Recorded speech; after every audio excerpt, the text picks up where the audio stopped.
Friends నమస్తే. మీరు చూస్తుంది Mahesh TV YouTube channel. Please subscribe, like.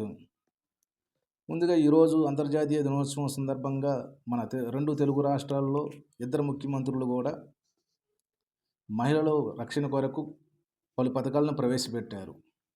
Andhra Pradesh ముఖ్యమంత్రి శ్రీ నారా చంద్రబాబు నాయుడు గారు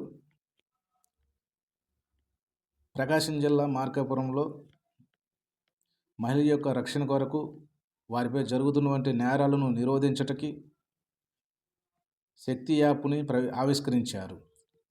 వారు ఆ సభలో ప్రసంగిస్తూ మహిళలు ప్రతి ఒక్కరు కూడా ఈ శక్తి యాప్ను ఉపయోగించుకోవాలని తెలియజేశారు. అదే రోజు అసెంబ్లీలో నారా చంద్రబాబు నాయుడు ప్రసంగిస్తూ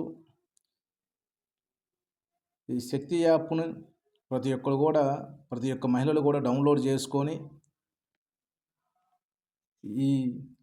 ఎటువంటి ఇబ్బందులు ఏర్పడినప్పుడు ఈ యాప్ను ఓపెన్ చేసి 3 సార్లు షేక్ చేస్తే అది వెంటనే కంప్లైంట్ రిజిస్టర్ అవుతుందని, మరియు పోలీసులకు ఇన్ఫర్మేషన్ వెళ్ళి ఆ పోలీసులు ఆ లొకేషన్ ట్రేస్ అవుట్ చేసి ఆ నేరానికి పాల్పడిన నేరస్తులను పట్టుకొని తగు చర్యలు తీసుకుంటారని అసెంబ్లీలో తెలియజేయటం జరిగింది.